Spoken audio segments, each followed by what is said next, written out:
Katika kiapo cha leo kuna maneno yanasema, nitafanya kila ninaloliweza kwa nguvu zangu zote ili kuimarisha na kuinua hadhi ya uuguzi na ukunga.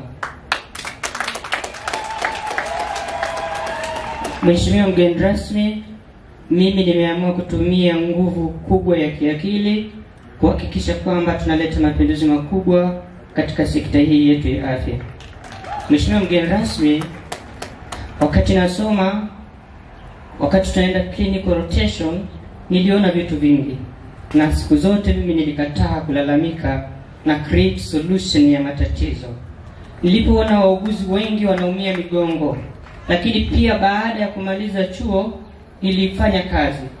Na nikaona pia nikathibitisha kwa wauguzi ambao niliweza kuwafikia 350, na kila mmoja ambao nilimhoji wote wanahisi maumivu ya mgongo. Na kadri muda unavyozidi kwenda tatizo linakuwa kubwa zaidi. Mheshimiwa mgeni rasmi, kupitia changamoto hiyo nilitafuta nini hasa kinachagiza wauguzi hao kupata haya matatizo. Moja ya jambo linalochagiza ni wauguzi kuwainua au kuwalifti wagonjwa ambao ni majukumu ya kila siku. Mheshimiwa mgeni rasmi, kupitia changamoto hiyo niliwiwa kufikiria kwa kina tunafanya nini kama nchi tuweze kuwasaidia hawa wauguzi kufanya simplification za kazi zao. Ndio hapo nikafikiria na nikadesign robot bed ambayo tunaita medical robot bed, ambayo itakuwa na uwezo wa kumpokea mgonjwa kwa usafiri wote aliokuja nao na kumpeleka sehemu hitajika. Lakini vile vile itakuwa na uwezo wa kupima kilo wakati mgonjwa amelala.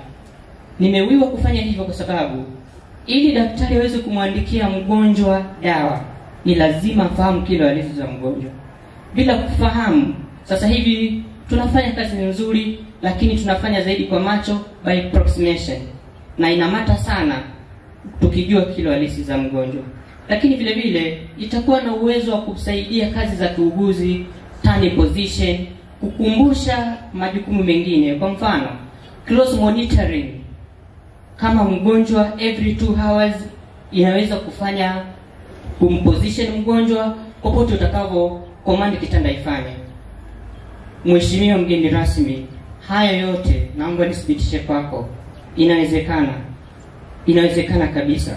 Kwa sababu wapo ambao wametengeneza CT scan, MRI, PT scan, yote hayo yametengenezwa na binadamu. Si dhambi na sisi tukatengeneza. Iko ndani ya uwezo wangu.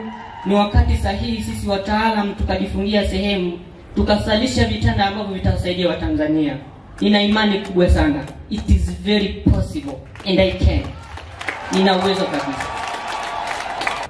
Wauguzi wengi wanatumia muda mwingi kukata gozi.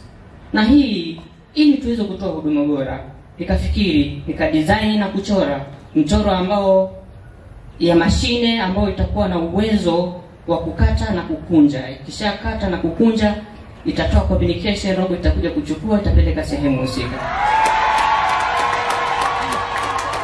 Mwanzo ni mgumu sana, lakini tunaweza. Kwa approximation na mahitaji tuliyoainisha katika awamu ya kwanza, kutengeneza kitanda kimoja ni milioni 16. Nchi yetu ina uwezo kabisa kuzalisha hata vitanda zaidi na tukauza zaidi.